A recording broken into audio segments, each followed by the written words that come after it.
Good afternoon, friends. Welcome back to our post lunch session. Am I audible?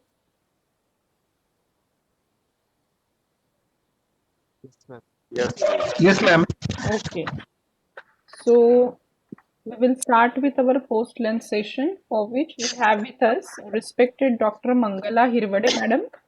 Madam, I welcome you on behalf of UGC HRDC Nagpur and from all the participants of pre-PhD coursework. Welcome, ma'am. Thank you. Friends, let me introduce Hirvade, Madam. Madam is presently working as Associate Professor at Department of Library and Information Science, RTM Nagpur University, Nagpur. She was a former head of postgraduate teaching Department of Library and Information Science, RTM Nagpur University, and has throughout first class career with professional experience of more than 22 years. She has presented papers at USA, South Africa, and Sri Lanka, as well as chaired the sessions on IPR and copyright in the 7th International Conference at Sri Lanka. She has delivered more than 200 lectures as resource person in refresher courses, orientation programs sponsored by UGC, AICTE, and CBSE, and at other institutes as well. She is promoting IPR and open access in India. She is a recognized research supervisor at RTM Nagpur University and SGB Amravati University.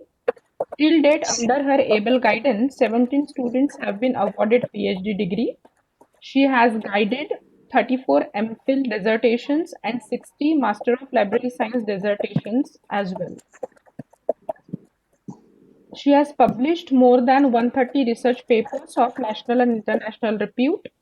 She has authored 5 books and edited 11 books as well as conference proceedings. She has completed international research projects and 1 minor research projects. She is a recipient of various honors and awards. To name few, she is conferred with 2011 Emerald Indian Alliance Research Fund Award UK, Best Citizen of India Award in 2011, P.V. Varghese Best Paper Award in 2002, New Delhi, Grantha Mitra Puraskar in 2010 for research and special contribution in library and information science, and Shiksha Ratan Puraskar in the year 2011. With this brief introduction, I once again welcome you, madam, and I request you to please enlighten the participants on the topic literature review and open access. Madam, we are having a session up to 5 p.m. In between, at 3:30, we will have a break of 5 minutes. Okay, Okay, Preeti. okay, ma'am. Okay. Please continue. Thank you so much, Preeti. Yes. Yeah. Good afternoon, everybody. Today I am going to talk on a very important topic during the PhD process, that is literature review. And I will also discuss some of the open access initiatives through which you can get quality literature with no cost, right? So let's start today's session, that is review of literature and open access.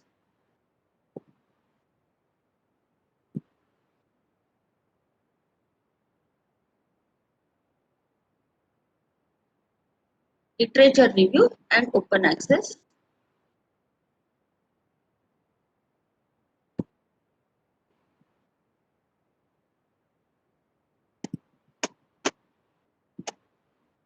Okay. See, friends, you all are in the research process now, and you all are acquainted with various steps involved in research process. See, right from problem formulation, framing of hypothesis, then research design, measurements, data collection, data analysis, and generalization of results in the form of conclusions. Okay. Again, there will be a new problem. Again, you will go through the cycle. So, research is a cyclic process, and each and every step in research process, you need data, you need information, right? So, information is required at each and every step. Now, how the research topic should be. Okay, देखिए, अगर आपको describe करना है कि research topic कैसे होना चाहिए, तो लोग कहेंगे कि it should not be duplicate one, then it should be useful for the society, and whatnot. But I would like to say that your research topic should be new. देखिए, यहाँ पे आप देख सकते हो कि इनके हुलिये से ऐसे लगता है कि ये साइंटिस्ट है और उन्होंने बहुत साल तक मेहनत की है. But what he has invented a wheel in 21st century. जो चीज का आविष्कार सदियों पहले हो चुका है, उसी को इन्होंने री इन्वेंट किया. And he wasted all his resources, time, money, or labor, right? And he is asking the patent examiners to grant a patent for his invention. Okay, it is not possible because he has done duplicate research. Okay, so this duplication should be avoided in your research process. Okay, don't always reinvent the wheel. Then what literature review? See, how would you uh, justify that your topic is new? So for that, you will have to conduct a thorough literature review, right? So what literature review is? Literature review is a discussion of your knowledge about the topic under study. It is a discussion of your knowledge that is supported by the research literature. And last but not least, it is a foundation for the study. Okay, it will frame a strong foundation for your study. Now, if you go through the literature, uh, uh, specifically thesis, in some thesis you follow various arrangements like this in literature review chapter. जैसे कि आप यहाँ पर देख सकते हैं, is it alphabetical by author's name? No. Is it chronological? Yes, it is chronological. Okay. देखिए, there are actually three types of arrangements which are followed in writing this particular chapter. The first one is alphabetical by the surname of the author. The second one is chronological. Suppose you want to trace the trend of development of any subject. Okay. In that case, okay, if it is historical study, you may follow chronological arrangement. But the author's surname, okay, it is not an effective method. It seems so. क्या होता है? If I am working on nanoparticles, okay, तो जिसका surname ए से शुरू होता है, वो भी नैनो पार्टिकल पे काम कर सकता है, और जिसका सरनेम जेड से होता है, वो भी नैनो पार्टिकल पे काम कर सकता है, राइट? तो होता ऐसे है कि सिमिलर थीम के दो पेपर्स, एक आपके चैप्टर के स्टार्टिंग में आएगा और एक आपके चैप्टर के एंड में आएगा, right? So there you can not trace inter relationship between those two, or you cannot compare in this case. So this arrangement by alphabetical arrangement by author's surname is not flexible enough. See, alphabetical, then comes chronological, and the third arrangement is thematic arrangement, and that is the most suitable arrangement to write a review of literature chapter in a thesis. Okay, because it is flexible, and here you will get a opportunity to compare two articles in between, and so that you can avoid the plagiarism also. Okay, and one more thing you can observe, see, this looks like a patchwork. Okay, see, this patch is different, this patch is different, this patch is different. What the author has done here, उन्होंने जो author है paper का, उसने जो abstract दिया है उसको वैसे के वैसे कॉपी किया और पेस्ट किया. और अगर ऐसा चैप्टर आप उन सॉफ्टवेयर या टर्निटी में आप उसको चेक करेंगे प्लेजरिज्म के लिए, तो naturally what will you get, आपको क्या मिलेगा वहां पे? मतलब बहुत सारा सिमिलैरिटी मिलेगा. Similarity means percentage of plagiarism will be very high then. Okay, so ये सब चीजें आपको नहीं करनी है while writing your review of literature. So the literature review is not a study by study or article by article description of studies previously done. Okay, it is not a restatement of the studies previously done, and it is also not a brief overview of the articles. Then what it is? Okay, आपको ये particular chapter लिखने के लिए बहुत सारा skill चाहिए, ठीक है, वोकैबुलरी चाहिए, देन आपका लैंग्वेज जो है वो यूज्ड लैंग्वेज होना चाहिए, okay, to write this particular chapter. Now why we conduct literature review in our research process. So this is very important thing. A literature review का मेन जो focus होता है वो होता है to identify the gaps in the research. Gaps in the research means, suppose I have taken a broad topic and under that topic there are sub themes available. Okay, A, B, C, D, E. Okay, some five sub themes or micro themes are there. So जब आप existing literature search करते हो तो आपको ऐसे observe होता है कि ए जो थीम है उस पर बहुत सारे पेपर्स मिल रहे हैं, बहुत सारा लिटरेचर मिल रहा है. बी जो है उस पे भी अच्छा लिटरेचर मिल रहा है. सी जो है वो भी ठीक ठाक है, काम किया है लोगों ने. डी जो है, डी पे थोड़ा कम लिटरेचर मिल रहा है, लेकिन ई जो है, ई पे तो बिल्कुल ही लिटरेचर नहीं मिल रहा है, हार्डली एक या दो पेपर मिले हैं. So that is actually the gap. लोगों ने उसके दूसरे जो माइक्रो थीम्स है उनके ऊपर काम किया है, लेकिन ई थीम जो है उसके ऊपर काम नहीं हुआ है. दैट मीन्स आपको वहां पे अपॉर्चुनिटी है काम करने की. So literature review identifies gaps in the research. Okay, then to avoid reinventing the wheel means आपको डुप्लीकेशन हटाने के लिए रिव्यू ऑफ लिटरेचर करना पड़ता है. Then to carry on from where others have already reached, मतलब आपको exact point पकड़ना है जहां तक रिसर्च हुआ है और वो पॉइंट से आगे आपको काम करना है, right. That is actually the effective review of literature.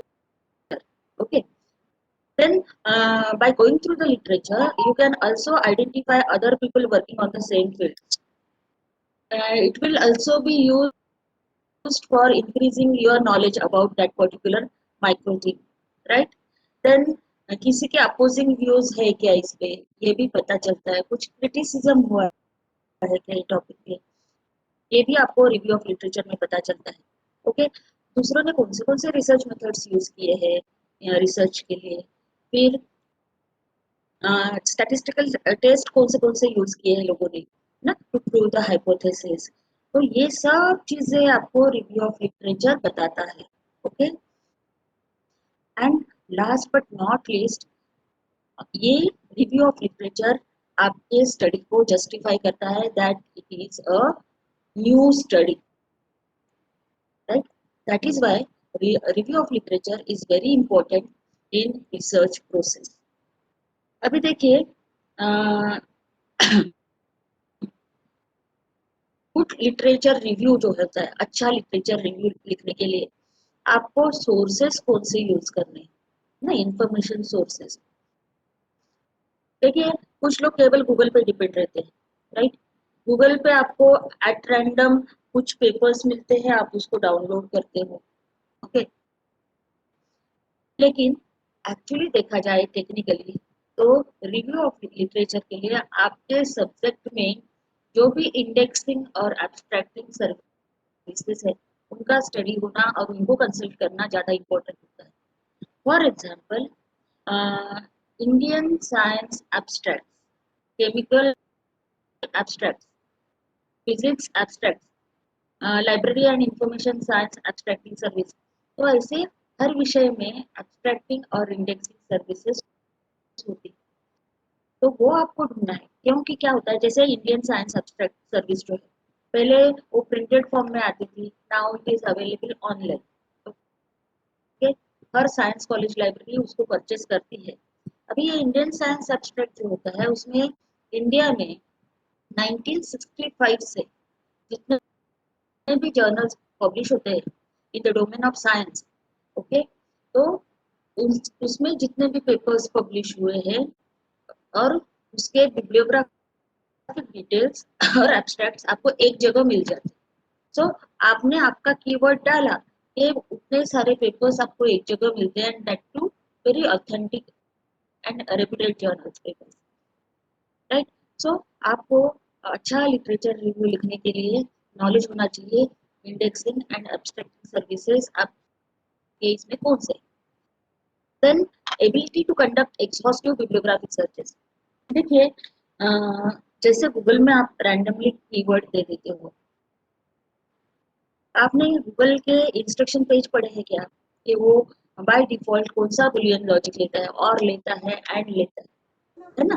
तो वो सर्चेस जो है वो बहुत ही बेसिक लेवल के होते हैं। आपको गूगल के एडवांस सर्च में जाके बुलियन लॉजिक ऑपरेटर्स को यूज करके आपको सर्च इक्वेशंस बना के स्ट्रैटेजी बना के फिर सर्च करना है, तब आपको बहुत अच्छे से रिजल्ट्स मिलते हैं।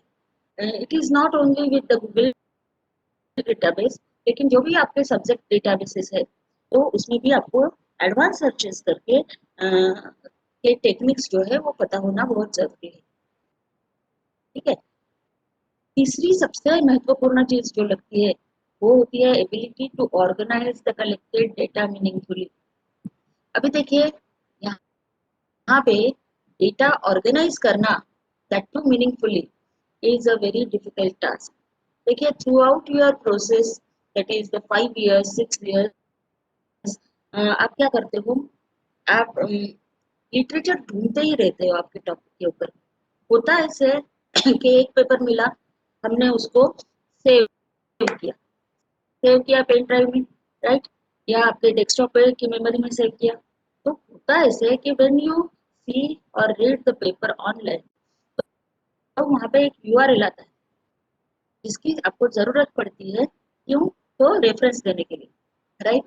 लेकिन आप जब उसको सेव एज करके आपके पेन ड्राइव में सेव करते हो तो उसका पाथ चेंज हो जाता है, और पेन ड्राइव में फिर आपने वो पेपर खोला तो क्या होता है, आपको यूआरएल नहीं मिलता है और आपने वो कहीं लिख के नहीं रखा है, राइट। तो इन दैट केस आपको वो काम फिर से करना पड़ता है वो पेपर को ढूंढने, राइट। और उस वक्त में क्या होता है, कभी कभी आपको पता है कि वेबसाइट्स का लाइफ जो है वो बहुत शॉर्ट भी हो सकता है। आप फिर से जाएंगे 2 साल के बाद में वो पेपर ढूंढने तो शायद आपको मिलेगा नहीं, लेकिन आपको और नया लिटरेचर बहुत सारा मिल जाएगा, फिर आपको फिर पूरा के पूरा काम फिर से करना पड़ता है। इसीलिए क्या है कि आप जो भी डेटा इस चीज के लिए रिव्यू ऑफ लिटरेचर के लिए कलेक्ट कर रहे हो, वो डेटा भी आप जैसे थीसिस का डेटा कलेक्ट करते हो ना सिस्टमैटिकली, वैसे सिस्टमैटिकली कलेक्ट करना है। Then for writing a good literature review आपको एक एबिलिटी आना चाहिए कि आपको डिस्क्रिप्शन मतलब आपकी वोकैबुलरी स्ट्रांग होना चाहिए। फिर आपको क्रिटिक बनना पड़ता है, ओके, क्रिटिक बनना पड़ता है मतलब आपको ढूंढना है कि उसमें क्या क्या चीजें हैं, कुछ लूपहोल्स है क्या, और उसको सबको डिस्कस करना है ये chapter, okay. And you should have the inter relationship जो है आर्टिकल्स में वो आपको डिस्क्राइब करना है इसमें, okay. Then there should be, hello hello, Yes, ma'am, you are audible. okay, okay, okay, and you should present the organized review logically, उसको logically thematic इसमें आपको present करना है। और सबसे मेन चीज है you must have the knowledge of giving citations, that is different style manuals like APA, MLA, Chicago, Harvard, okay. So you should properly cite each and every article you have chosen for discussion, okay.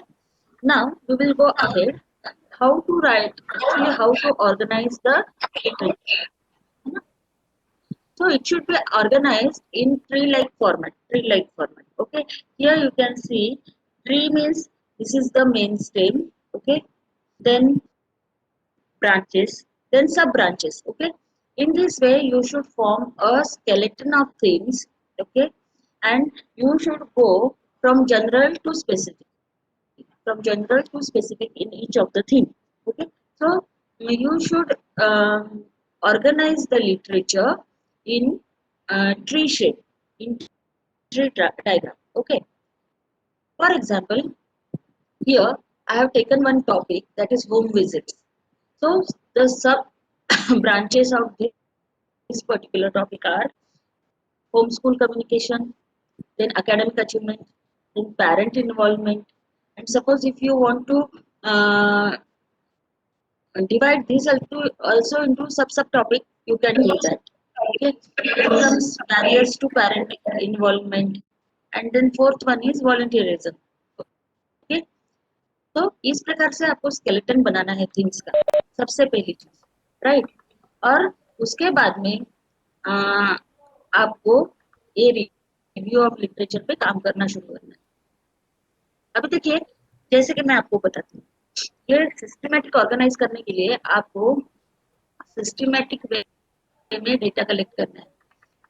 Suppose आपने A B C D E ऐसे 5 सब themes बना दिए, तो आप 5 अलग अलग files लो, ठीक है। और आपने जो भी पेपर देखा है और आपने उसको सिलेक्ट किया है फॉर राइटिंग द रिव्यू, तो आप उसकी प्रिंट आउट निकाल लीजिए। प्रिंट आउट निकालने के बाद में उसके ऊपर में एक ब्लैंक पेपर स्टेपल कर दीजिए। Now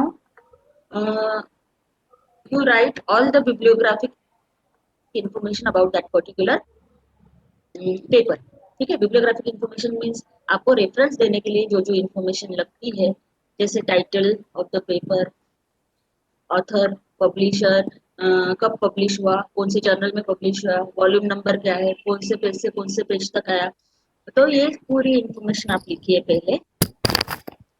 then go to the abstract given by the author.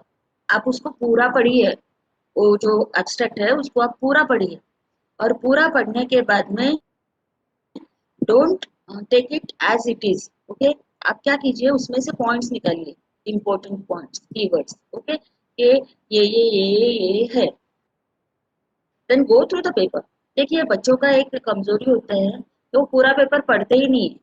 For writing the review of any paper you should read that particular paper 1 time, 2 time, 3 times. Okay, तो आपको उसमें पता चलेगा कि स्टडी एक्चुअली है क्या। And then take out your own notes. उसमें लिखिए आप ये रिसर्च मेथड फॉलो की है, इनके ये हाइपोथेसिस थे, ये प्रूव करने के लिए ये स्टैटिस्टिकल मेथड उन्होंने यूज की है, और उनके मेजर फाइंडिंग्स ये है। तो ऐसे पूरे वो सामने के पेज पे आना चाहिए आपके notes regarding that particular paper. ये हो गया आपका एक्सरसाइज।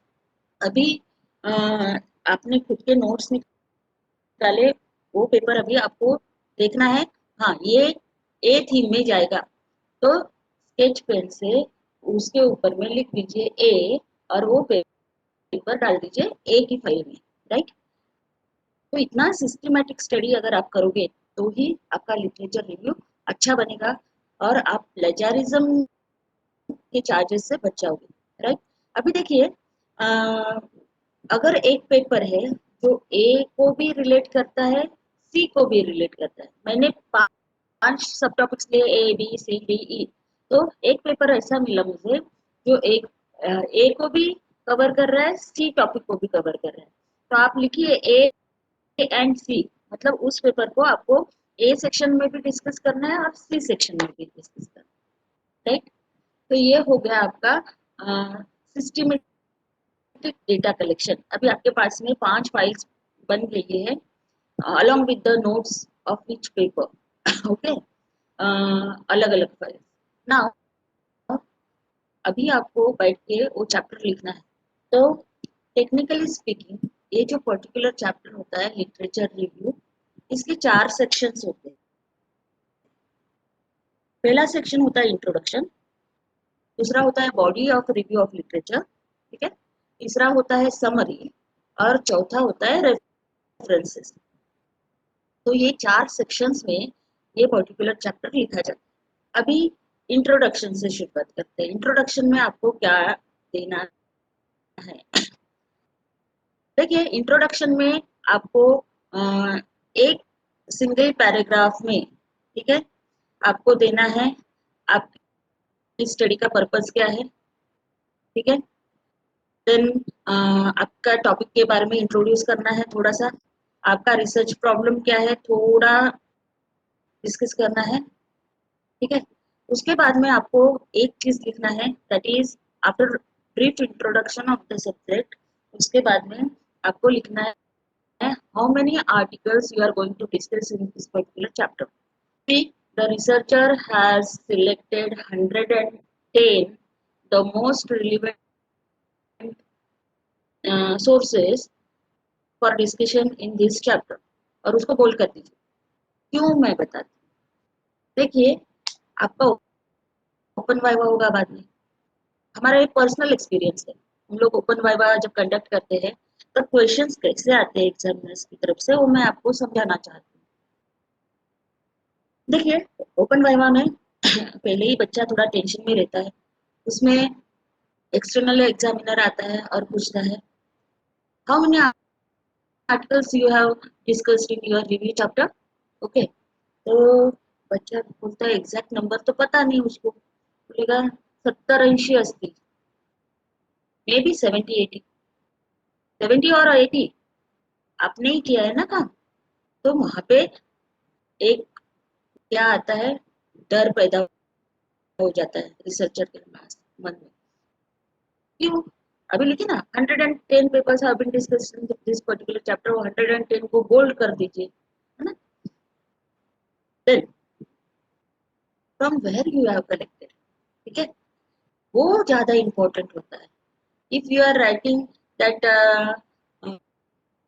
ऑनलाइन जर्नल्स में से लिया है, बुक्स में से लिया है, ऐसे नहीं है। You should give proper sources in your subject. जैसे आपने साइंस डायरेक्ट से लिया है क्या, आपने वेब ऑफ साइंस को देखा है क्या, आपने स्कोपस डेटाबेस को देखा है क्या, आपने अगर आपका विषय केमिस्ट्री है तो आपने केमिकल एब्स्ट्रैक्ट्स को देखा है क्या, है ना। अगर आपका subject library and information science है तो आपने लीसा और लिस्टा को देखा है क्या, राइट। तो ये सब चीजें जो है, ये चीजें आपको वहां पे लिखना है। ऐसा नहीं गूगल में से हमने ले लिया, इंटरनेट में से हमने ले लिया, ये नहीं देना है आपको, ठीक है। फिर ये सोर्सेस लिखने से पढ़ने वाला जो है उसको भी पता चलता है कि नहीं, the researcher has taken pain in collecting this particular data, right. देखिए, इंट्रोडक्शन हो गया, कितने आर्टिकल्स डिस्कस किए हैं वो लिखा आपने, कहाँ से लिए ये आर्टिकल्स वो भी लिखा। अभी चौथा पार्ट जो होता है इंट्रोडक्शन में देने वाला, वो होता है skeleton, which arrangement you are following in this chapter। तो वहां पे लिखिए, the researcher has followed thematic arrangement for arranging or organizing the literature in this particular chapter, okay। और वो जो स्केलेटन आपने बनाया है, टॉपिक्स, सब टॉपिक्स, सब टॉपिक्स का वो स्केलेटन वहां पे दे दीजिए, right. So these 4 parts are very important in introduction section. Okay. See, uh, in this review of literature chapter, you should not start with what is review of literature, what are the advantages of review of literature, what are the objectives of review of literature. No, no, no. Research को define नहीं करना है आपको यहाँ पे। जो examiner पढ़ने वाला है आपका थीसिस, उसको वो ऑलरेडी मास्टर है उसमें। आप क्यों ये सब डेफिनेशंस और ये सब देके प्लेजरिज्म बढ़ा रहे हो? कम डायरेक्ट टू द बिजनेस, ठीक है। देखिए, अभी जो आज की सिचुएशन है, it is very sensitive situation regarding thesis. क्योंकि आपके थीसिस सिमिलैरिटी चेक के लिए जाएंगे। सिमिलैरिटी चेक जब होगा तो 10% के ऊपर में अगर आपके थीसिस में प्लेजरिज्म है तो वो आपको वापस दिया जाएगा, थीसिस सबमिट नहीं कर लेंगे वो as per the new direction. वो मैं आपको कल बताऊंगी इन डिटेल क्या डायरेक्शंस है यूजीसी के, राइट। तो इन दैट केस आपको ज्यादा लिखना ही नहीं है, आपने क्या ढूंढ के निकाला है वही लिखना है आपको, राइट। हाँ, अभी ये हो गया आपका introduction. Now we will start writing the body of review of literature. अभी आपको क्या करना है कि आपने A B C D E 5 सब टॉपिक्स बनाए हैं, राइट। तो ये 5 सब टॉपिक में से पहला सब टॉपिक ले लीजिए, उसका एक पैराग्राफ में इंट्रोडक्शन दे दीजिए उस सब टॉपिक का। फिर आपके आपने वो सब टॉपिक में 15 पेपर्स लिए हैं, तो लिखिए the author has selected 15 the most relevant papers regarding this particular सब थीम फॉर डिस्कशन। ठीक है, आपने 15 पेपर ए में डिस्कस कर रहे हैं। देखिए, जब हम 110 पेपर्स को एक साथ पढ़ रहे हैं तो हम उतना इफेक्टिवली उसका समरी नहीं लिख सकते, लेकिन when we divide into sub topics तो हम उसका समरी बहुत अच्छे से लिख सकते हैं, क्योंकि 15 ही है ना, 15 में अपने को समझता है, आपने नोट्स भी लिखे हैं हर एक पेपर के, तो आपको समझ में आ रहा है अरे ये इसके रिजल्ट्स और इसके रिजल्ट्स मैच हो रहे, अरे इसने रिसर्च मेथोडोलॉजी जो यूज की है वही बाकी दो लोगों ने भी की है। So these are your discussion points जो कि प्लेजरिज्म में नहीं आएंगे, राइट। तो इस प्रकार से आपको लिखना है। तो देखिए, आप क्या करेंगे, पहले ब्रीफ इंट्रोडक्शन देंगे उस सब टॉपिक का, फिर आप लिखेंगे कि ये सब टॉपिक के लिए हमको 15 पेपर्स को डिस्कस करना है। Then go on discussing each paper, okay. आपके नोट्स के सहारे हर एक पेपर को डिस्कस कीजिए। फिर तीसरा पार्ट जो होता है वो होता है ये 15 का जिस्ट निकाल के आपको आपकी लैंग्वेज में लिखना है, that is the summary for that particular सब टॉपिक, राइट। समझ में है ना, तो that will be the summary. आपको ये सब पॉइंट्स जो मैंने अभी बताए आपको, ये इसके व्यूज उसके व्यूज से मिलते हैं, इसका डाटा अपोजिट है उससे डेटा से, 3-4 लोगों ने एक ही मेथोडोलॉजी यूज की है, वगैरह वगैरह वगैरह, है ना। सैंपल पॉपुलेशन क्या है वो सब चीजें आप डिस्कस करेंगे ये 15 के लिए in the summary part of section A, right. और फिर अभी सेक्शन ए कंप्लीट हो गया आपका लिख के, अभी आपको सेक्शन बी की तरफ जाना है। तो एकदम से धक्का नहीं लगना चाहिए, जो पढ़ रहा है थर्ड पर्सन उसको ऐसा ब्रेक नहीं आना चाहिए बीच में कि अरे अभी ए पढ़ते पढ़ते एकदम से बी आ गया। तो आपको एक ट्रांजिशन पैराग्राफ देना है, स्मूथनेस मेंटेन करने के लिए आपको बीच में ए से बी के ऊपर शिफ्ट होने के पहले एक ट्रांजिशन पैराग्राफ देना पड़ता है जो ए और बी का रिलेशनशिप बताता है, right. And then go smoothly towards B section.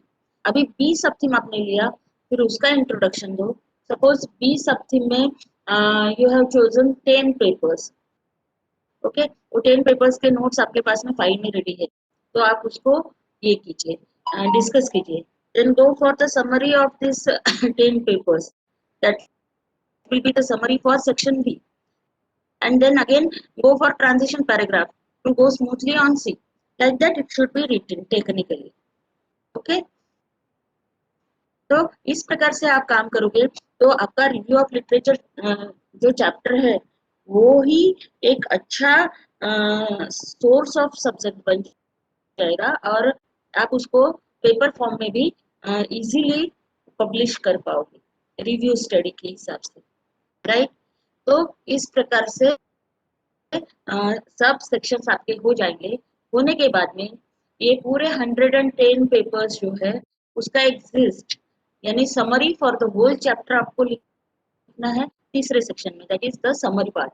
देखिए, बहुत सारे थीसिस में मैंने ऑब्जर्व किया कि ये समरी पार्ट नहीं होता है, लेकिन समरी लिखना technically it is the mandatory requirement of this particular chapter. आपको समराइज करना है पूरे लिटरेचर रिव्यू चैप्टर्स के लिए, उसमें आपके मेजर कंक्लूजन्स जो है वो सब आएंगे, राइट। सो इंट्रोडक्शन हो गया, body of review of literature हो गया, then summary of the chapter हो गया, राइट। लास्टली आपको ये पूरे 110 पेपर्स जो आपने यूज किए हैं डिस्कशन पर्पस उसको साइट करना है under the section references, right. तो इस तरह से अगर आप रिव्यू ऑफ लिटरेचर लिखोगे तो आपका रिव्यू जबरदस्त हो जाएगा। और सबसे मेन चीज प्लेजारिज्म इश्यूज जो है उसको आप अवॉइड कर पाएंगे, right. So finally you can see introduction, then body of the literature review, then conclusion, that is the summary, and then references you can see, okay। Body of review of literature में जितने आपके themes रहेंगे उतने sections बनेंगे, right. Okay, now I am coming to another very important part of information sources, okay, and that is open access, right। अभी देखिए आज का टीचर या आज का रिसर्च स्कॉलर कैसे होता है, तो नेटवर्क्ड होता है, उसके पास में पूरे आईसीटी फैसिलिटीज अवेलेबल है, वेब 2.0 फैसिलिटीज उनके पास में अवेलेबल है, राइट। अभी यहाँ पे आप देख सकते हो जेनी अर्लेज ने एक स्टेटमेंट दिया है, that is technology can become the wings that will allow the educational world to fly further and faster than ever before if we will allow it, right। हमको उसको अलाउ करना है आईसीटी को, okay. अभी आज के टीचर को देखिए वीडियो कॉन्फ्रेंसेस तो अभी आम हो गए, ऑनलाइन लेक्चर्स सभी ऑनलाइन हो गया, कोरोना ने हमको पूरा डिजिटल मोड में लाके खड़ा कर दिया है। And now we are well versed with WebEx, Zoom, such platforms, na? The Google Classroom and whatnot. So this is actually the blessing for the educational world. Now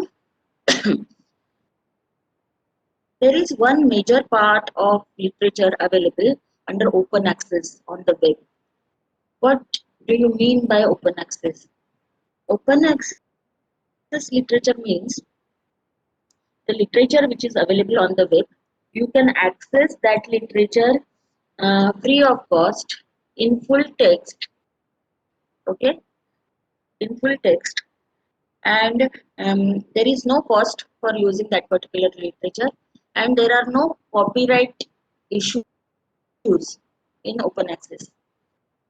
Means you need not seek the permission of the copyright holder for that literature.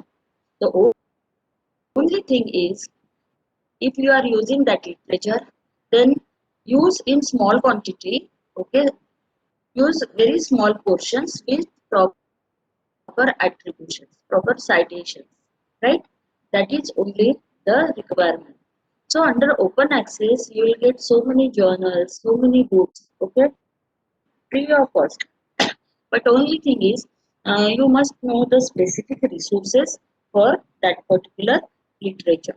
Now I am going to introduce this open access to you. See, one more thing, that if you want, you have published one paper in a journal, right? That is the mandatory requirement for all the PhD scholars. आपको 2 papers publish करने ही करने हैं, that too in good reputed journal, okay। तो ये जो particular journal का paper है उसकी विजिबिलिटी कहाँ तक रहती है, उसकी विजिबिलिटी रहती है जिनके पास में उस जर्नल का सब्सक्रिप्शन है उन्हीं के रीडर्स तक आपका पेपर जाएगा। लेकिन आपके पेपर को आपको विजिबिलिटी बढ़ाना है, पूरी दुनिया को आपका रिसर्च पढ़वाना है, तो you must go for open access. आप आपके पेपर्स ओपन एक्सेस में डाल सकते हो। दूसरी चीज, आप ओपन एक्सेस जर्नल्स में भी पेपर पब्लिश करेंगे तो अपने आप वो ओपन एक्सेस हो जाएगा, so that it will maximise research visibility, its usage, research update, research impact भी बढ़ेगा उसका। देखिए रिसर्च मैट्रिक्स पे मैं कल का लेक्चर लूंगी, पहला लेक्चर, तो आपको इम्पैक्ट फैक्टर क्या है, साइटेशन इंडेक्स क्या है, ये सब चीजें मैं आपको कल बताऊंगी, राइट। तो आपका पेपर जब ज्यादा लोग पढ़ेंगे, ज्यादा लोगों तक वो पेपर चला जाएगा, तो नेचुरली उसमें कंटेंट है तो लोग उसको यूज करेंगे, आपको साइटेशंस देंगे तो आपका साइटेशन इंडेक्स बढ़ेगा। जैसे आपके साइटेशंस बढ़ेंगे पेपर के, वैसे जर्नल का इम्पैक्ट फैक्टर भी बढ़ेगा, राइट। तो इस प्रकार से उसको ज्यादा से ज्यादा एक्सेस देने के लिए भी आपको ओपन एक्सेस का इस्तेमाल करना है। Okay, you can use the literature, जिन्होंने ओपन एक्सेस में पब्लिश किया है उनका लिटरेचर आप यूज कर सकते हैं। So there are some open access repositories which are available on www. Okay, इसके एडवांटेजेस ये है कि you can search and browse, क्योंकि उसमें मेटा डाटा डिस्क्रिप्शन होता है, ठीक है। You can search and browse by keywords. दूसरा है वो इंटरनेशनल स्टैंडर्ड्स को फॉलो करता है। तीसरा है this open access repositories are indexed by the commercialized search engines like Google. Then long term preservation will be there because it is in now digital format, और उसको एक यूनिक आइडेंटिटी होती है in the form of URLs और digital object identifiers, that is DOIs. So these are actually the advantages of open access repositories, right? See, this is the common experience. Information overflow. Whenever you go to a general search engine like Google and you put the keywords, then you will find so many websites. Okay, और वो website को आप अगर आप एक एक को खोल के देखेंगे, एक पेज हो गया, दूसरा पेज हो गया, तीसरा हो गया, चौथा हो गया, राइट, तो आपको सिमिलर सिमिलर इंफॉर्मेशन मिलती जाती है। आपको क्या क्या नहीं मिलेगा, आपको कहीं बुक मिल जाएगा, गूगल बुक, कहीं आपको मैगजीन मिल जाएगा, कहीं आपको वेब पेज मिल जाएगा, कोई ब्लॉग मिल जाएगा। So you will suffer from information overload. आप कंफ्यूज हो जाओगे कि मैं क्या लूँ क्या नहीं लूँ। और बहुत सारी चीजों में ऐसा होता है कि काम की चीज कम मिलती है, गार्बेज ज्यादा होता है, right. So to avoid this information overload, you must know that we have the libraries, we have the traditional libraries of books and journals, right? But at the same time, we also have the libraries in electronic, digital, and virtual form. Virtual format means the libraries which are available on internet, that is www. Okay, तो ये www based libraries कौन सी है वो आज हम देखें। देखिए ये ऐसा है, give a man a fish feeding for a day, teach a man to fish, he feeds himself for life time, right. अगर आपको ये रिसोर्सेज अभी पता चल जाते हैं तो आपको डेटा कलेक्शन में बहुत मदद हो जाएगी, आप खुद ही डेटा कलेक्ट कर पाओगे, right. Now I would also like to highlight over here India's new science and technology policy, that is science technology and innovation policy 2020। इसमें उन्होंने एक रिकमेंडेशन दिया है वन नेशन वन सब्सक्रिप्शन, मतलब गवर्नमेंट पब्लिशर्स से negotiate करेगी और subscription जो साइंस जर्नल्स का है वो एक जगह लिया जाएगा और उसको ओपन एक्सेस में सब एजुकेशनल इंस्टीट्यूट्स को दिया जाएगा। That is one major recommendation of this particular policy. और देखिए कोई कोई जर्नल्स ऑथर फंडेड मॉडल पे चलते हैं, they do charge from the authors as article processing charges. तो यहाँ पे भी उन्होंने एक सेंट्रलाइज्ड पॉलिसी जो है उसका रिकमेंडेशन दिया है। Okay, now we will go ahead with research output India and the world। okay? आप यहाँ पे देख सकेंगे कि 2015 से लेकर 2019 तक पूरे वर्ल्ड में टोटल पब्लिकेशंस कितने हुए, तो आप देखेंगे यहाँ पे इतने सारे पब्लिकेशंस हुए through out the world. Okay, और उसमें से इंडिया के कितने थे, 8,21,055 lab were contributed through India। Okay, अभी उसमें से ओपन एक्सेस पब्लिकेशंस कितनी थी, तो आप देखेंगे इतने में से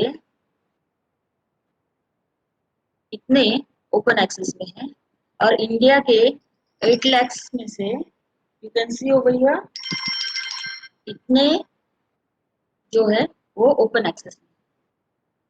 So annual growth rate of OA publications in India is 12.5%, and India's contribution to global open access publications is 4%.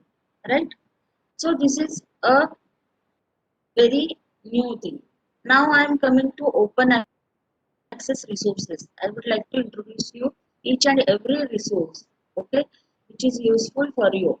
Now, see friends, this open access literature is divided into various vehicles. They are available on the web in scattered form. See, there are open access journals, there are open access repositories or archives, there are some institutional repositories, there are electronic thesis and dissertations, and OER and OCW. OER stands for Open Educational Resources and OCW stands for Open Courseware. Okay. Now, we will see first open access journals. Okay. देखिए open access journals just आपको free में मिल रहा है, इसका मतलब उसमें quality नहीं, ऐसा नहीं है. Most of the open access journals are following peer review policy. ठीक है, रिव्यूड पेपर्स उसमें जो है पब्लिश किए जाते हैं. तो only end users have right to download, use and further distribute it with proper attribution. So, for getting access to these open access journals, there are some directories available. Okay, the very first one is directory of open access journals. Then second one is free medical journals. Third one is Highwire Press, and fourth one is OpenJKit. Okay, ये चार directories है जहाँ से आपको open access journals को ढूंढना है. ठीक है, we will see it one by one. Okay, see this is actually the official home page of DOAJ. You can see over here, and when you see the coverage, the recent coverage is it is giving single window access to 15,054 journals, out of which 12,088 journals are searchable at article level. These journals are published from 133 countries, and total articles available in this database are more than 52 lakhs. Okay? And you can see as on April 2020, 282 Indian journals have been listed in DOAJ. 282. Now, see, suppose if you want to go subject wise or journal wise or article wise, you can make use of these links. Then suppose if you want to go by subject, you click on this, select the subject, and you can go for your particular subject. Okay, see, this is social sciences. Okay, so in this way you can search. See here, also there is one search box given. You can put the keywords over here also and make the searches. Okay, then you can see you can also go by publisher. Suppose if you want some open access journals published by Elsevier, then you can go over here and click. Okay, then see here in search box I have given the keyword COVID-19. Okay, so I retrieved 8,309 articles for COVID-19. Okay, and all the articles you can access at free of cost. See, this is I have clicked on one article. See here, this is the bibliographic information given, and here is the link for accessing it in full text. Okay, see, this is full text article appeared over here. Okay, see, it is in 10 pages.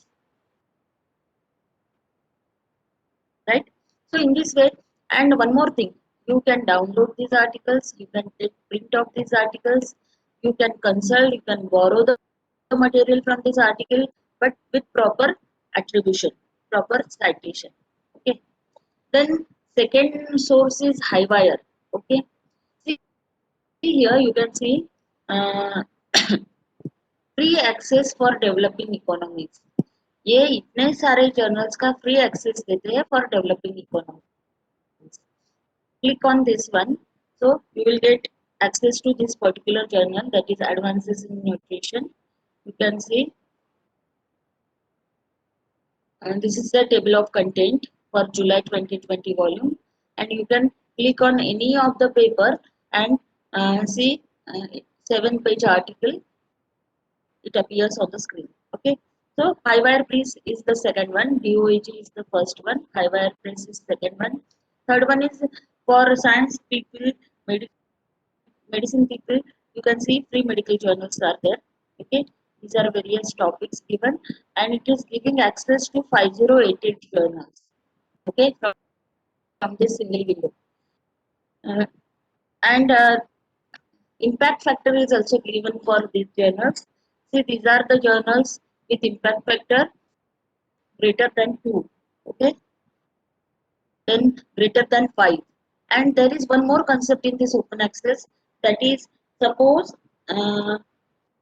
after publication they give open access to their publications. They see this one is free after 6 months.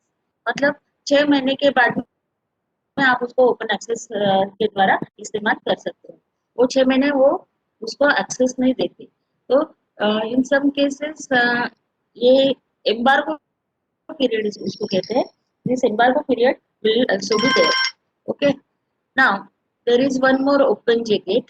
Actually, JGate is one of the subscription based portal. Okay. But some open access journals can also be accessed from open JGate. And here you can see, you can make the searches, and above 7,000 journals you can access through this open JGate. See, from different subjects, agricultural and biological sciences, arts and humanities, basic sciences, you can see. And you can also make the quick searches, like I have given the keyword business. It retrieved 49,000 articles. Okay, suppose I want to see this particular paper, smart business, go to full text link or HTML link given. See, this paper appears. Smart business, the customer is not always right. What then? Right? Then you can also make the advanced searches over here. See, I have given the keywords stock and prices and economic growth. So I retrieved 2 papers over here.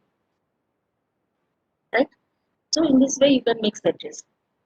Now this slide in my presentation is a very important slide with a proper message, and that is the paper was accepted and published on the same day.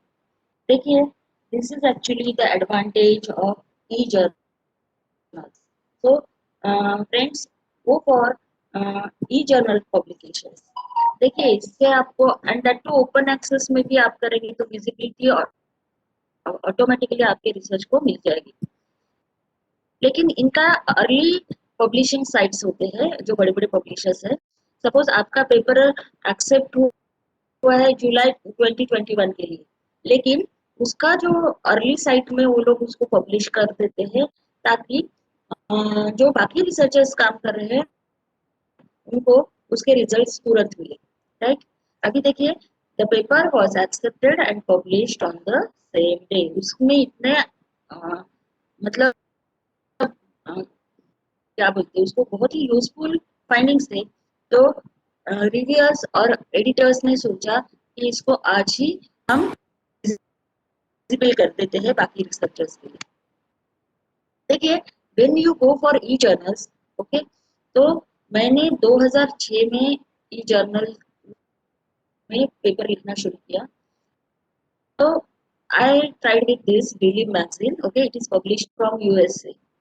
तो इनका policy क्या है कि within 3 weeks they will answer you whether the paper is accepted, rejected or needs revision.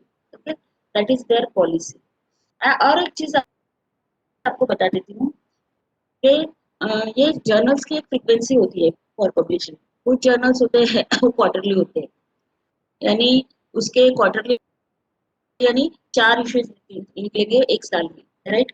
कुछ journals होते हैं monthly होते हैं, कुछ होते हैं 6 मंथली होते हैं, ओके। कोई कोई एनुअल जर्नल्स होते हैं, साल में एक ही बार। तो बीइंग पीएचडी स्टूडेंट आपको टाइम लिमिट होता है, तो आप फ्रीक्वेंसी भी चेक कीजिए जर्नल्स। जो मंथली निकलता है जर्नल, उसको आप सबसे पहले प्रायोरिटी दीजिए, फिर क्वार्टरली को दीजिए, ताकि आपका रिसर्च जल्दी एक्सेप्ट होकर जल्दी पब्लिश हो।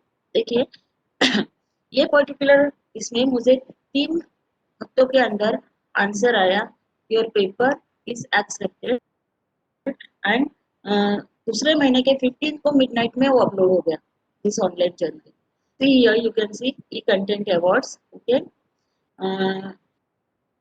that is my name is there, okay।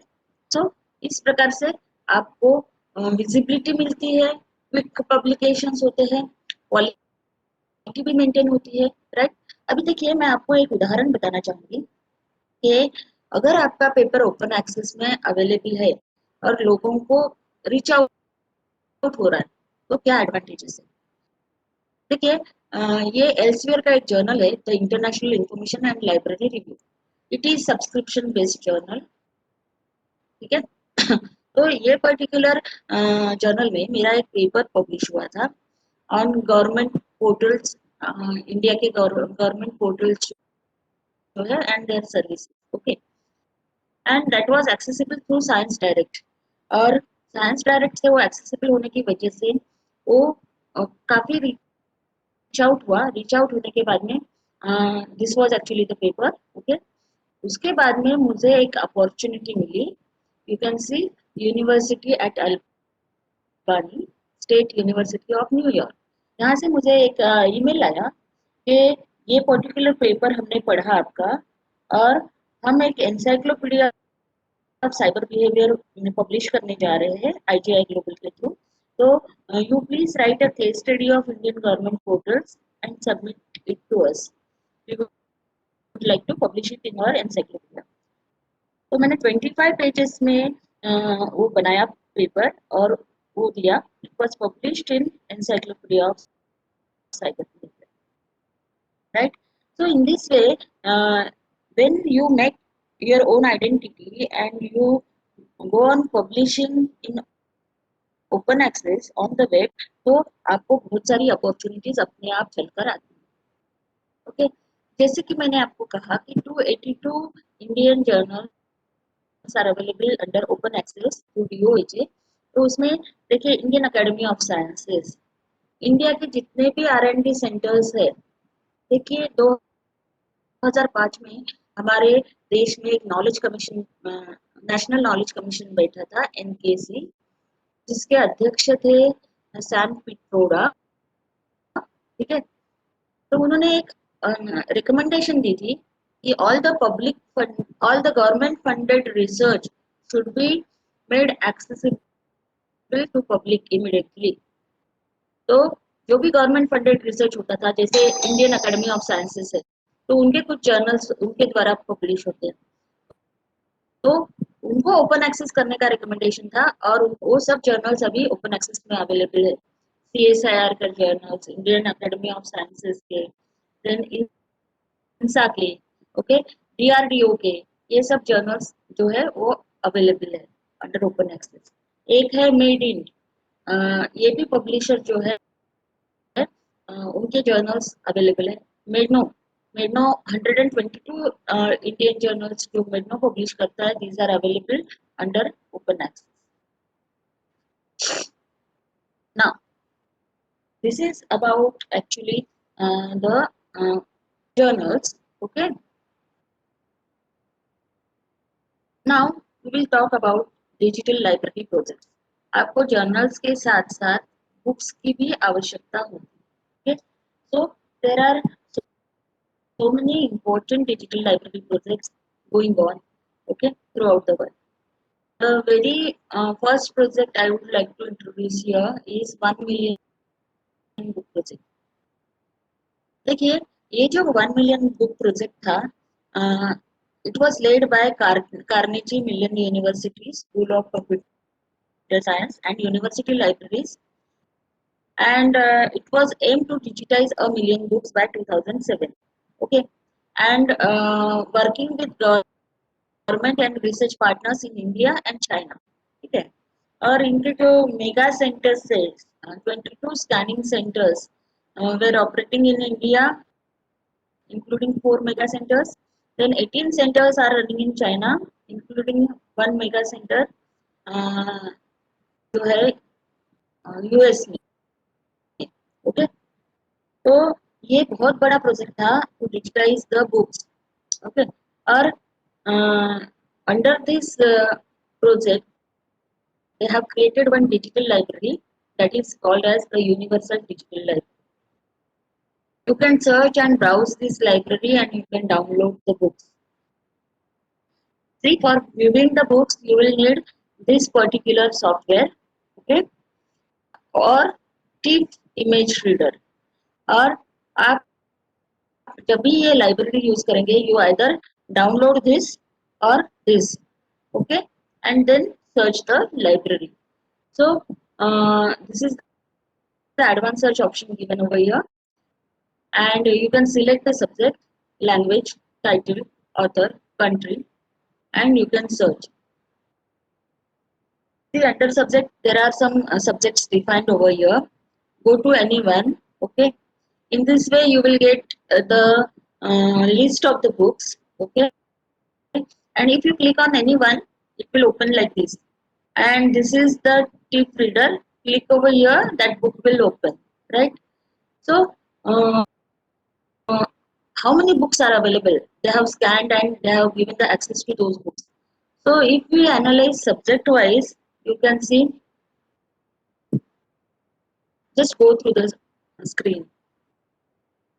You can see biology 16,000, then art 11,000, agriculture 13,000, economics 32,000, education 1,61,000 books. Okay, you can also go on searching. Okay, this is law 26,000, literature 69,000, mathematics 17,000, then music 3925. Okay, the list continues, and you can see here, you can see robotics 190. Okay, zoology 2000. So these many books they have digitized. See, these books are from different time duration. जैसे कुछ manuscripts पे आपको यहाँ पे मिलेंगे जो printing के पहले थे. देन आप देख सकते हो 50-50 साल के स्लैब में कितने कितने कितनी कितनी बुक्स है, and it is the most recent 2020, right. So ये एक रफ स्टैटिस्टिक्स आप देख सकोगे. पुराने से पुराने किताबें भी उन्होंने क्या की है, डिजिटाइज करके उसको उन्होंने एक्सेस किया है, right. Now there is one mega project going on, that is National Digital Library of India. आप में से कुछ लोग टीचर्स होंगे तो आपको पता होगा कि नैक कमिटी भी, यूजीसी भी आपको पूछ रही है कि are you using national digital library of India और नॉट.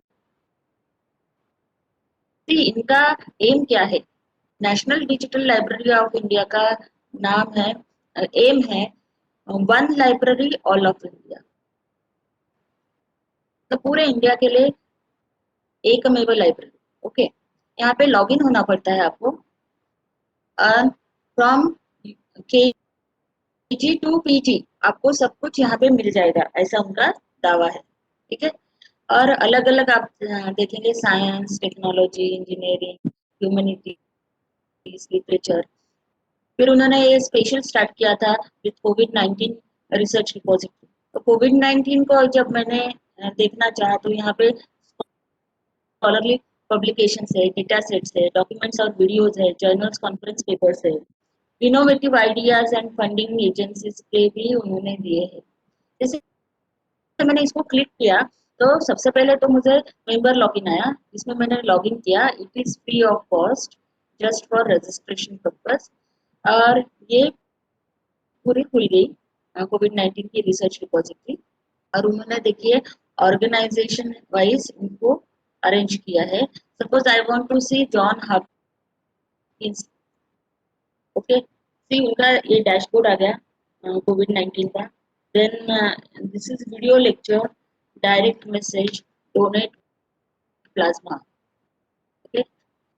देन इस प्रकार से इनोवेशन टू रिस्पॉन्ड टू कोविड-19, इस प्रकार से लर्निंग ऑब्जेक्ट जो है वो आपको यहाँ से मिल रहे हैं। देखिए, अगर मुझे इस लाइब्रेरी को सर्च करना है और मुझे मेरे विषय से रिलेटेड इंफॉर्मेशन चाहिए, तो यहाँ पे 3 step search is given. 3 step search is given. Here you can see social sciences. Under social sciences, these many items are available. These many items. देखिए यहाँ पे केवल बुक्स ही नहीं, जर्नल पेपर्स, उसके बाद में रिव्यू आर्टिकल्स, उसके बाद में केस स्टडीज, उसके बाद में वीडियो लेक्चर्स, ऑडियो लेक्चर्स, ये सब चीजें अवेलेबल है। What not, question papers of the university, वो भी अवेलेबल है। हाँ, अभी हम करेंगे एक search. I have selected social science. Okay. Under social sciences, I have selected law. तो लॉ से रिलेटेड आप देखेंगे इतनी सारे रिजल्ट्स आए हैं। देन थर्ड लेवल पे जाऊंगी तो वो आपको चॉइस देता है। तो मैंने यहाँ पे क्रिमिनल लॉ चूज किया। क्रिमिनल लॉ, देखिए मुझे कितने आइटम्स मिले, information items. You can see over here more than 2 lakhs, right. कितने आइटम्स रिट्रीव हुए। अभी सपोज मुझे ये पढ़ना है, क्या है, it is from CUSAT institutional repository, UG and PG.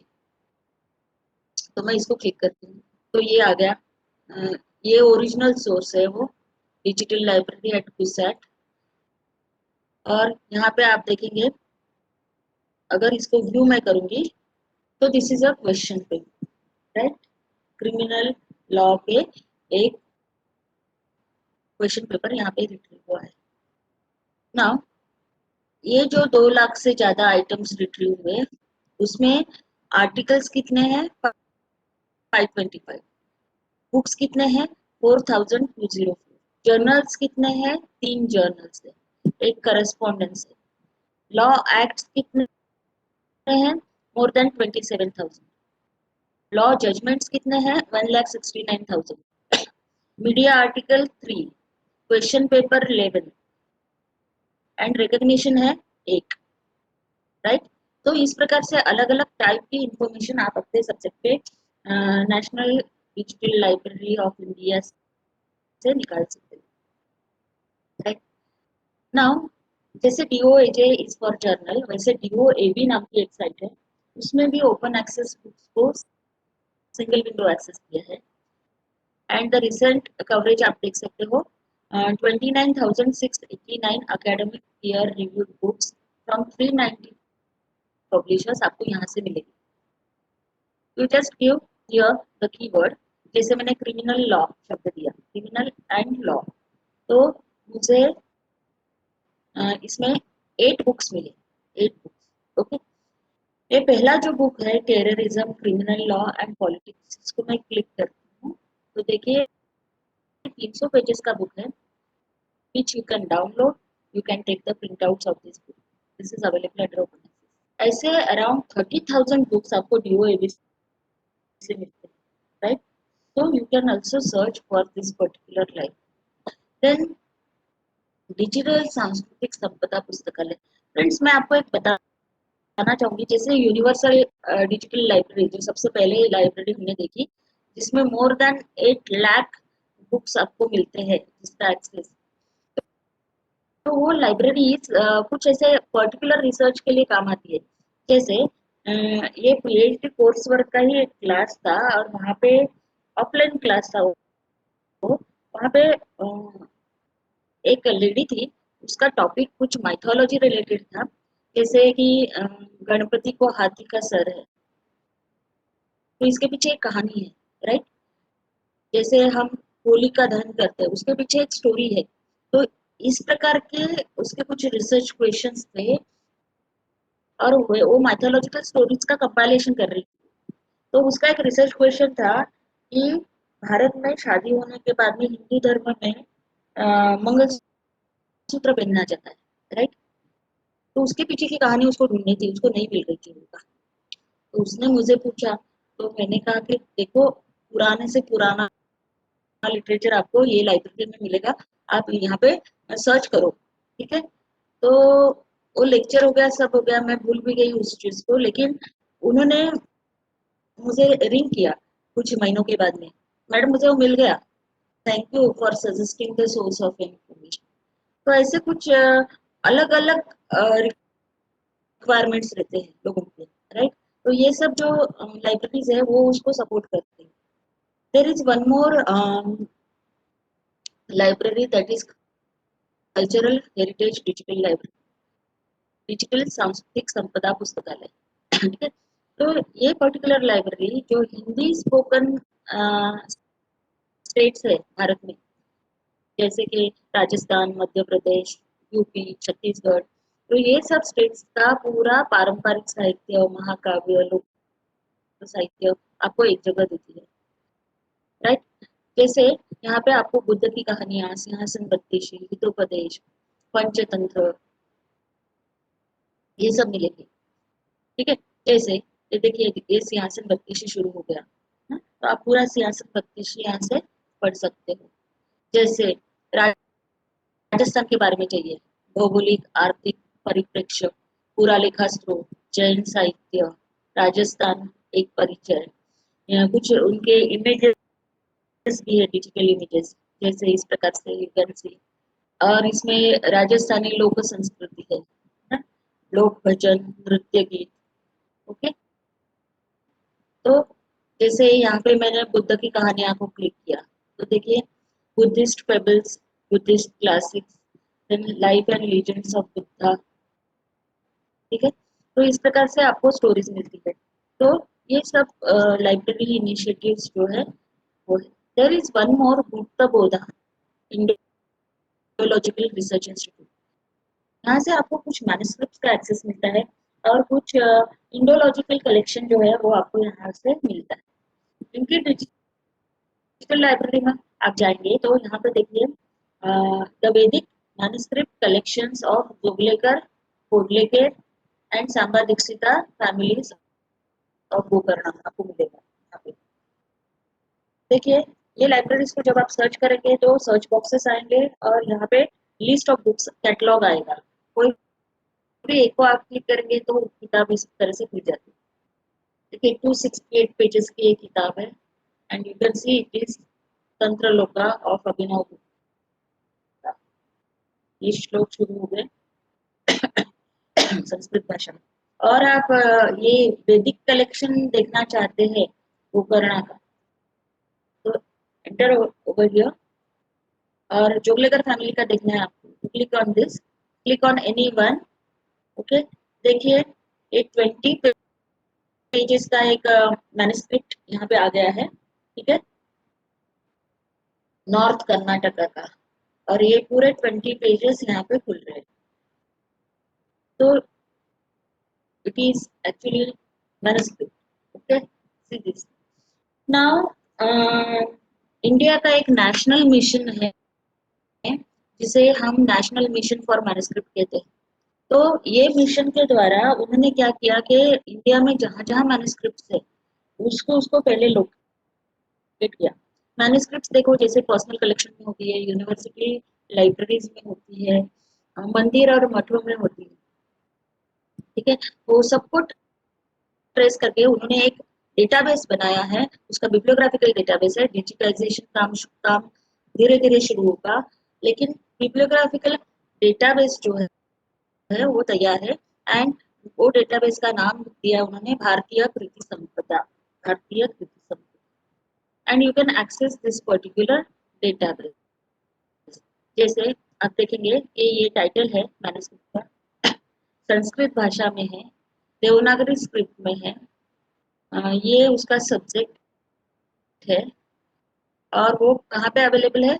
It is in Maharashtra, Bhandarkar oriental research institute Pune में ये अवेलेबल है। ठीक है, तो यहाँ पे व्यू करेंगे तो आपको वो कौन सी इसमें है कंडीशन में अभी फिलहाल, तो वो आपको पता चल जाएगा। देखिए, मुझे वो देखना है उसके बिब्लियोग्राफिक डिटेल्स, तो ये पूरे बिब्लियोग्राफिक डिटेल्स आपको यहाँ पे आ गए, राइट। तो इस प्रकार से ये मैन्युस्क्रिप्ट का अपना नेशनल डेटाबेस है। There are some initiatives by MHRD, okay, and they have created one digital library, that is Vigyan Prasar Digital Library. Class 1 से लेके क्लास 12 तक बच्चों को जो रेफरेंस बुक्स लगते हैं other than text books, these books have been digitized and kept over here, and access is free. See here, username password is required, but it is free. You just register, you select your user ID, give the password, become the member of this portal, and you can access these books. Okay, so here I have selected one book on environment. Okay, so this is the book. When you click on this book, it is giving you the option view complete book, download book. See,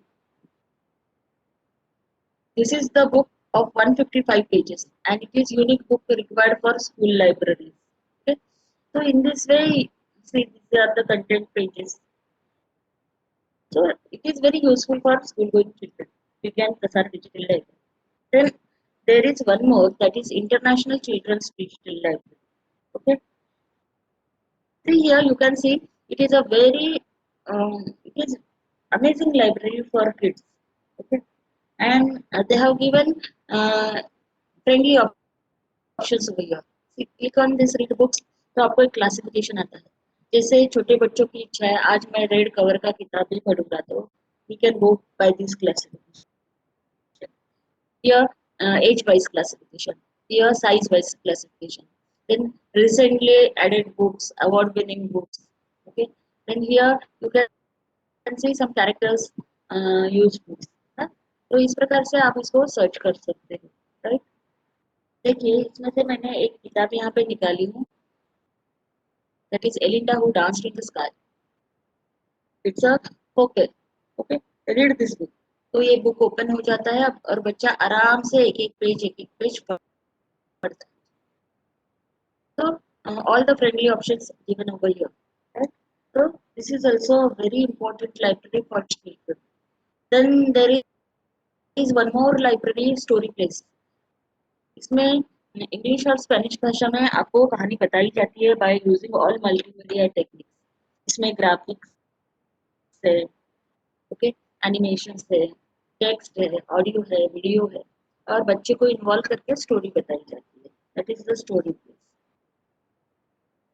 now there is one more website you can try for books, that is Project Gutenberg. यहाँ पे आप देखेंगे कि there are over 20,000 free books available. Okay, so from here also you can download the books. Then there is one more a very good site, that is LibriVox. Okay, LibriVox it is a free public domain for audio books. देखिए ये जो books होती है वो audio books होती है, और जैसे ब्लाइंड पीपल है उनको अगर ऑडियो बुक्स मिले तो उनको कितना फायदा होगा, राइट। तो इसको मैंने एक बार ट्राई किया, तो यहाँ पे देखिए title wise, author wise, subject wise you can search, language wise also you can search. See, I have selected language and English. See, in English language there are 28,785 books. Okay, and in progress 489 books. So these many audio books you can listen from this particular website. Okay, and I just searched for Hindi. Hindi के 5 books है, तो मुझे लगा मराठी भी देख लेना चाहिए एक बार, तो मराठी भी देखा मैंने, तो मराठी का एक ही बुक है यहाँ पे।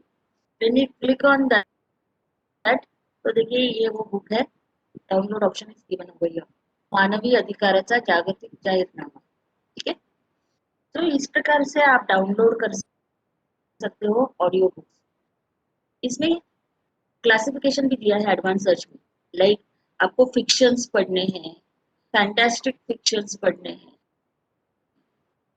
फिर हॉरर कलेक्शन पढ़ना है, then culture and heritage related fictions पढ़ने हैं, क्राइम एंड मिस्ट्री पढ़ना है या सुनना है, क्लासिक सुनना है।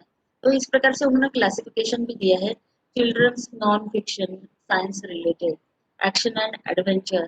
तो इस प्रकार से भी आप सर्च कर सकते हो based on your requirement, right. तो Libri books is for audio books, right. Okay friends, I think before I go for UGC initiatives, we will take 10 minutes break over here only, and then with fresh mind I will tell you some UGC's digital library projects. Okay, Yes, so ma'am. we will take break over here. Yes, ma'am. Huh? Uh, Friends, don't leave the 10 minutes. meeting. Stay connected. Just take refreshment break. Meeting चालू ही रहेगी. Leave मत करिए meeting को.